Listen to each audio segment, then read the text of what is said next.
ကိုကယေဒနာအလုံးလုံးနေတဲ့သူဆိုတဲ့ခါကြတော့လေအဲ့လိုပဲဟိုယေဒနာဆိုင်ဖွင့်နေသူဖြစ်တဲ့အတွက်ကြောင့်မလို့ယေဒနာကိုလေကုန်ပစ္စည်းတစ်ခုအနေနဲ့ပဲမြင်တာပေါ့နော်တိတ်ပြီးတော့မှဝစ်ချင်တဲ့စိတ်မဖြစ်ဘူးနောက်တစ်ခါအခုပေါ့အခုဆိုလဲဒီလိုပဲနေ့စဉ်နဲ့အမျှဒီလိုမျိုး live လွှင့်ရောင်းနေရတာတွေဆိုတော့ခါကြတော့လေပြေသူများပစ္စည်းအကောင်ညွန့်ညွန့်ပေးပေးဆိုကိုပေါ့အရင်ရောက်တာပေါ့လေဆိုတဲ့ခါကြတော့အဲ့တော့ဒီယေဒနာကိုဝစ်လိုက်တယ်ဆိုကျွန်မအလုပ်တစ်ခုအနေနဲ့ကျွန်မအတွက်ဒီယေဒနာတွေဝစ်စင်တာဟာအလုပ်တစ်ခုလို့ပဲဒီလိုမျိုးဖြစ်တာပေါ့နော်ဆိုတော့ uniform လိုတောင်ဖြစ်တယ်ယေဒနာဝစ်လိုက်ရင်စိတ်ကလေနည်းနည်းလေးတော့မွန်းကျက်သွားတယ်တင်းကျက်သွားတဲ့ဟာမျိုးဖြစ်တယ်ပေါ့နော်ဆိုတော့ကျွန်မဆိုင်ကဆိုလဲအဲ့လိုပဲကျွန်မဆိုင် business ပစ္စည်းရတက်တက်ကိုပိုင်ပစ္စည်းရတက်တက်ပေါ့ကိုရဲ့ကိုဝစ်တယ်ကိုစားတယ်ဆိုလဲကိုပိုင်ပစ္စည်းရတက်တက်ဒီ business ကတက်တက်ကျွန်မလေးရွှေဆိုင်သာလောက်တာကျွန်မရွှေတိတ်မကြိုက်ဘူးသိလားရွှေမကြိုက်ဘူးကျွန်မပါလေကျွန်မကိုပိုင်ရွှေလက်ဝစ်လက်စားဆိုတိတ်မရှိဘူးပေါ့နော်ကျွန်မရွှေမကြိုက်ဘူးရွှေဆိုင်ရှိပေမဲ့ဒါပေမဲ့လေဟိုစပေါ့အခုနောက်ပိုင်းအသက်ကြီးလာတော့အမေကြိုက်နှစ်သက်မှုပြောင်းလာရွှေလေးပါလေးဆိုဝစ်ချန်လာတယ်သိလားဒါပေမဲ့ဟိုနည်းနည်းဂေါ်ဂေါ်လေးတွေပေါ့လေရွှေလေးပါလေးဆိုဝစ်ချန်လာဒီဘက်နောက်ပိုင်းဆိုရင်ကျွန်မ2နှစ်လောက်ရှိပြီရွှေလေးတွေပါလေးဆိုကျွန်မအဲ့လိုဒီဇိုင်းလေးတွေစမ်းလေးတွေပြန်ဝစ်တယ်ပေါ့လေအဲ့တော့ပြောချင်တာကလေအဲ့ဒီယေဒနာကြီးတွေဝစ်ပြီးအပြင်သွားလာပြီးတော့မှအဲ့လိုလောက်ရတာကျွန်မအတွက်ကလေ comfortable မဖြစ်ဘူးသိလားဆိုတော့နောက်တစ်ခုပေါ့လေဟိုကိုလည်းတိပြီးသားဒီယေဒနာကြီးတွေဝစ်တော့မှအဲ့လိုကြီးမဟုတ်ဘူးလေနော်ဆိုတဲ့ခါကျတော့ဝစ်ရတာလည်းမကြိုက်ဘူးအဲ့ဒါကြီးကိုဝင်တော့ဘိုးကြီးဖြစ်တယ်ပေါ့အဲ့တော့လေဟို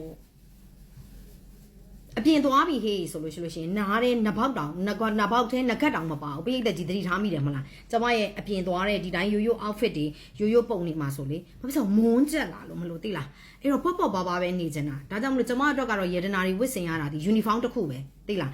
အကောင်လုံး uniform တွေရှိရမလားဘာဝန်ထမ်းဆိုရင်ဟိုမှာစစ်တပ်ကဆိုလဲစစ်တပ်က uniform ရှိတယ်အဲတဘောကကျန်တဲ့ဟို custom ဆိုလဲ custom က uniform ရှိတယ်ဆရာမဆိုလဲဆရာမ uniform ရှိတယ်ရဲဆိုလဲရဲ uniform ရှိတယ်ဟုတ်တယ်လားမိသက်ဆိုလဲမိသက် uniform ရှိတယ်ကျမလည်းဒီလိုပဲယေဒနာ live ဆေးရောင်းနေတဲ့သူဆိုတော့ယေဒနာဟာကျမအတွက် uniform ပဲအဲ့တော့အဲ့ဒီ uniform ဝတ်လိုက်ရင်စိတ်ကလေးသွားဈေးရောင်းရမယ်ဆိုတဲ့အသည့်ဖြစ်သွားအဲ့လိုမျိုးဖြစ်တဲ့ကကြတော့ယေဒနာတွေမပါဘဲနဲ့အဲ့လွတ်လပ်ပေါ့ပါနေရတာကိုအရန်သဘောကျတယ်အဲ့တော့ကျွန်မရဲ့ပုံမှန်ဆိုင်အတိုင်းဆိုလို့ရှိရင်တော့ကျွန်မလေးဒီအပေါ်နားပေါက်ကလေးကမှာငကက်ကလေးတစ်ခုထည့်တယ်ဒါပဲအဲ့လိုနည်းနည်းလေးလဲ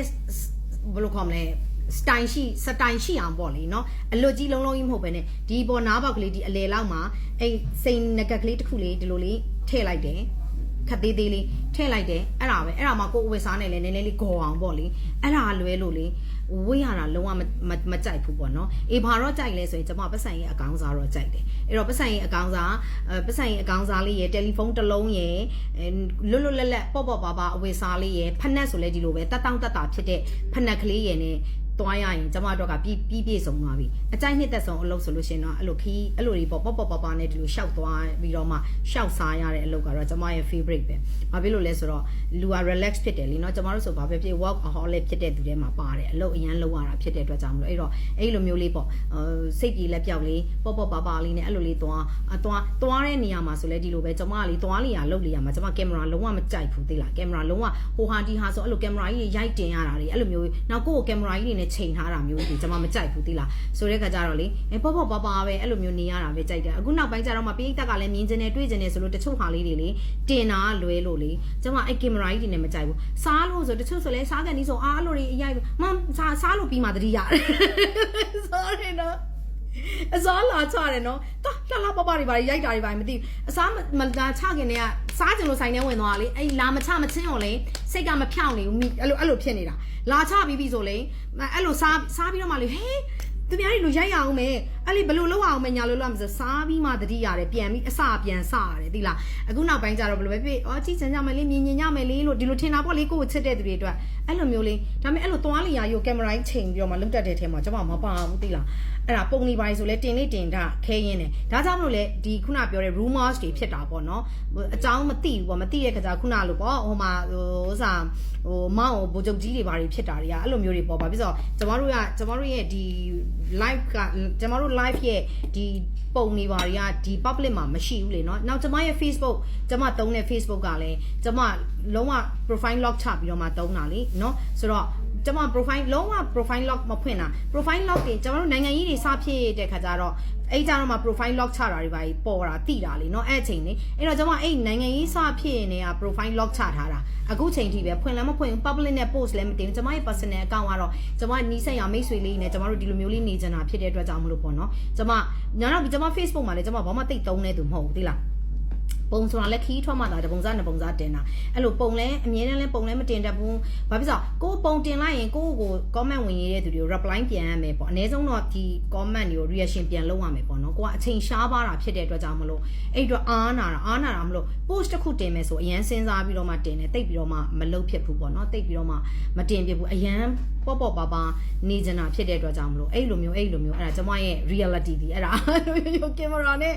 ချိန်လာပဲတခါလေးကျရင်သူများတွေအဲ့လိုမျိုးချိန်ပြီးရိုက်ထားဆိုအရန်သဘောကျရင်နော်အော်ဘာလေးလှုပ်လေကင်မရာလေးနဲ့ချိန်ပြီးရိုက်ထားဆိုအေးဟုတ်တယ်အဲ့လိုမျိုးတွေဘာဖြစ်အတူယူရမှာနော်ဒါကြောင့်မလို့ social မှာနေတယ်ဆိုရင် social မှာအောင်မြင်ခြင်းနဲ့ဆိုရင်လည်းသမီးတွေဆိုအဲ့လိုမျိုးလုံနိုင်ရမယ်သိလားဘာဖြစ်လို့အမြဲမြင်ရမှာပေါ့ activity တွေပေါ့နော်ကျွန်မစိတ်မှာကြတော့အဲ့လိုမျိုးတွေလုပ်တယ်ဆို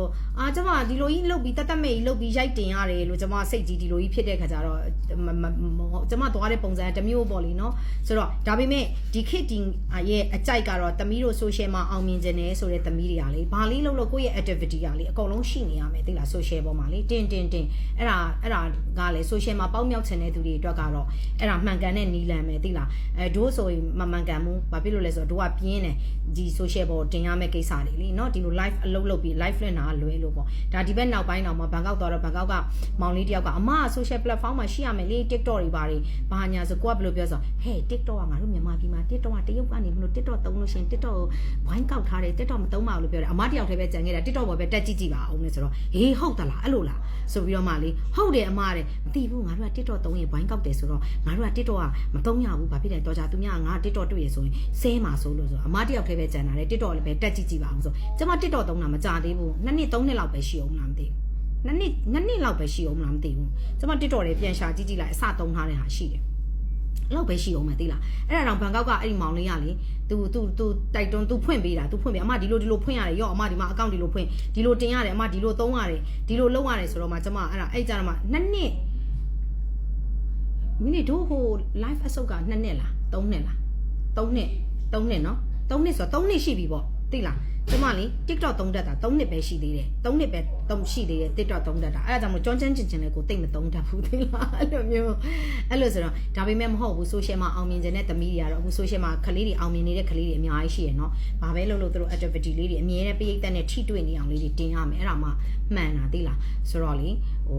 ကောင်းတာလေးတွေဆိုရင်ကောင်းတဲ့သူစီကကောင်းတဲ့အရာမှန်သမျှအကုန်လုံးယူသိလားတို့တော်မှတစ်ခါလေးပြန်ပြီးအတူယူရတယ်အော်အေးအဲ့လိုလားဒါပေမဲ့ကိုယ်အသက်အရွယ်နဲ့ပေါ့နော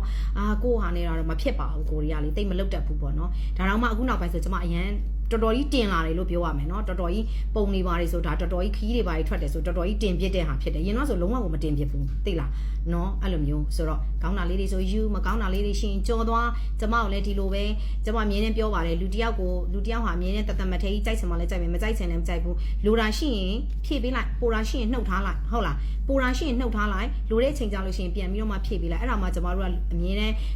လူတယောက်နဲ့တယောက်နဲ့ relationship ကဖြစ်မှာလေသိလားကိုမကြိုက်တာတွေ့တိုင်းဒီလူကမကောင်းတာမျိုးမဟုတ်ဘူးကိုကြိုက်တာတွေ့တိုင်းလည်းအလုံးစုံကောင်းသွားတာမျိုးမဟုတ်ဘူးပေါ့နော်လူတယောက်ဟာအမြင်နဲ့ perfect မဖြစ်ဘူးတရားရခိုင်တော့ perfect မဖြစ်ဘူးကောင်းတာလည်းရှိမယ်မကောင်းတာလည်းရှိမယ်မှန်တာလည်းရှိမယ်မမှန်တာလည်းရှိမယ်ဆိုတော့ဖြစ်တင်ဖြစ်တိုက်တာလည်းရှိမယ်မဖြစ်တင်မဖြစ်တိုက်တာလည်းရှိမယ်အဲ့တော့ကိုယ့်အတွက်လိုအပ်ရင်ယူလိုက်ကိုယ့်အတွက်မလိုအပ်ရင်ပယ်လိုက်ဒါပဲ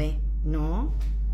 ဟိုပရာဟိတတွေပါလုတ်တယ်ဆိုလေဒီလိုပဲကျမပုံနေပါတယ်မတင်တော့ကျမလှူတဲ့တန်းတဲ့ဟာတွေဆိုလူမသိဘူးပေါ့နော်ဆိုတော့ကျမကလေပရာဟိတလုတ်တယ်ဆိုအခုမှလုတ်တာမဟုတ်ဘူးဒီမှာကျမ social မှာညာပြောလို့မရကျမတို့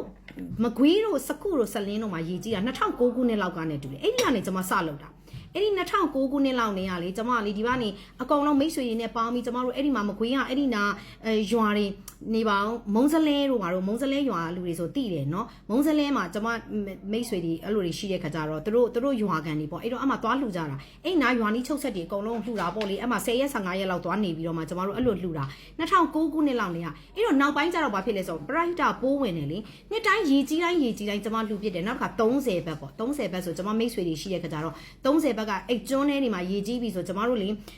ဆက်လီတွေနဲ့သွားပေါ့နော်ဆက်လီတွေနဲ့သွားပြီးလို့ရှိရင် လှူပေါ့လေအဲ့လိုမျိုး